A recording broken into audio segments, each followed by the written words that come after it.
Hello and welcome to episode 4 of You Got This, the takeaway edition. I'm going to try and do this recording outside today. It's a little bit windy, so we'll hopefully not mess up the sound too much. We'll try it and see. In this episode, I'm going to be talking about stress, or how to reduce stress more appropriately. I got a question from somebody who has described themselves as being at an 11 out of 10 on the stress-o-meter. They're like beyond stressed. And they're aware of the fact that they're supposed to be doing something to reduce their stress, but they're not sure how to actually implement that. What does it look like on a day-to-day basis? How do they actually go about making themselves feel more calm and more relaxed? So that's what I'm going to be talking to you about today. How do I actually reduce my stress in a real-world way? So I'm going to share 7 tips with you, and all of these tips are based on reducing stress in the body, how the body feels, because when we can have our bodies calm and relaxed, the brain follows. In this episode, we're going to just leave the mind on its own, and we're purely going to focus on your meat suit, because your meat suit is your best guide for stress reduction. So there's kind of 2 different categories I would split this into. Things that you can stop doing now to help reduce your stress, and things that you can add that will help reduce your stress. And I'm going to start with the things that you can stop, because I think on a real world basis, it's easier to remove things from your life than it is to add things, because a lot of us are quite busy. And so adding stuff, I think, is more challenging than taking stuff away. So I'm going to start with the takeaways. When I have a client who describes their stress as through the roof, the very first thing I recommend is that they eschew the news. That's me just being a little bit cheeky because I like language, but if you don't know what eschew means, it's a verb, and it basically means to abstain or to shun or to avoid. So I want you to shun all news programs. No more news. All of these programs are designed to increase our sense of urgency and danger and crisis.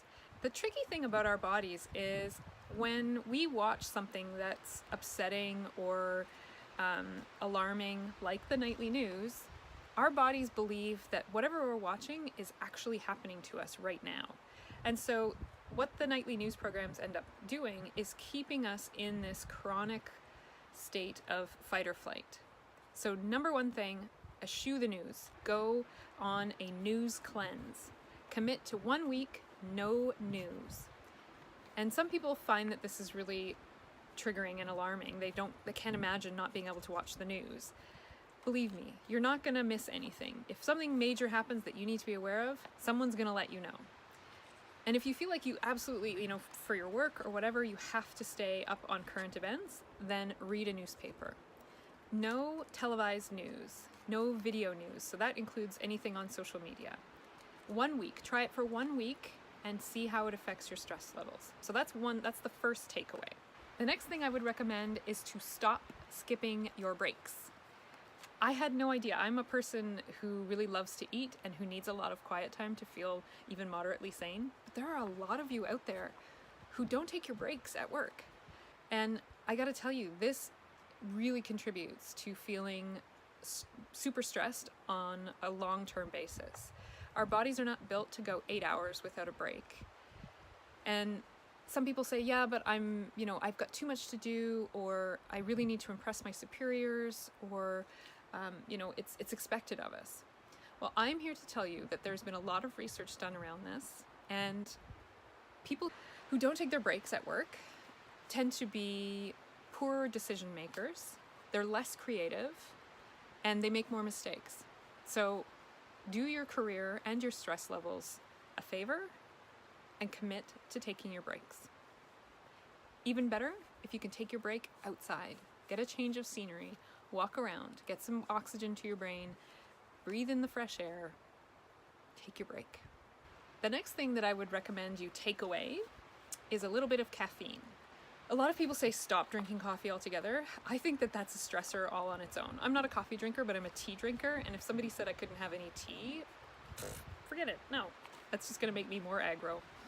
So at least try and reduce your caffeine intake. So order a half calf, or don't drink quite as many cups of coffee, because in a body that's already sort of redlining, caffeine is like throwing gasoline on the fire. Basically, you're just increasing all of those physiological symptoms of stress. It increases your heart rate, and just, you know, it mimics all those anxious feelings. And so reducing your caffeine intake is really going to reduce your stress levels. My next recommendation is skip the gym. Wait, what? Don't most people say you're supposed to exercise when you're stressed out? Yes, but it's the type of exercise that you do that's really important when you're actually really, really stressed out. Going for a big run or doing a huge cardio workout or doing a big weight session only tells your body that it actually needs to stay in fight or flight. It's like physical stress on the body that's not good in this situation.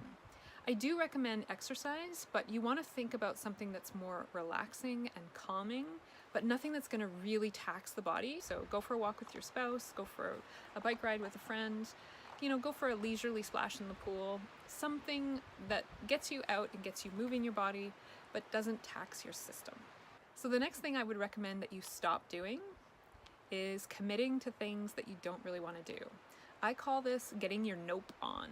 Nope, I don't want to do that. Nope, can't do that. Nope, not available. Get your nope on.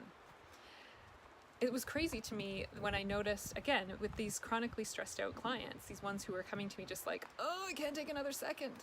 They had notoriously bad boundaries.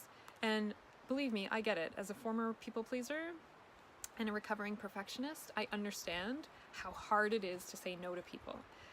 But when you are spending all of your free time and all of your excess energy fulfilling obligations to people when you really don't want to, this is going to keep you super stressed out. So learn to say no. And honestly, setting boundaries is a whole nother video. Maybe I'll do that next week. But give yourself permission to say no and understand that no is a complete sentence. You don't have to explain yourself. You don't have to have a reason you can't do it. Just simply say, no, I'm sorry, I'm not available. Nope, nope.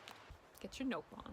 All right, my last two recommendations are things that you can add. So now that you've said no to obligations that you don't really want to do, now that you're skipping the gym, and now that you are taking your breaks, you may have a little bit of extra time to add two things in. So here are my two things that I would recommend that you add in if you have the time and the energy. Number one is do nothing. Huh? What? Do nothing? How's that going to help? I'm already doing that. No, what I mean when I say do nothing is meditation. The idea behind meditation is that you're giving your brain and your body a little bit of a break from all of the thoughts that go on in your head. Give yourself a finite period of time where there is nothing going on upstairs here. Our brains are responsible for keeping our bodies stressed out a lot of the time just by the tapes that run in our head, the thoughts, the constant yammer. And just focusing on your breath and staying in the present moment can really, really help to reduce your stress. But it can be tricky to do. So here's what I recommend. I count my breaths.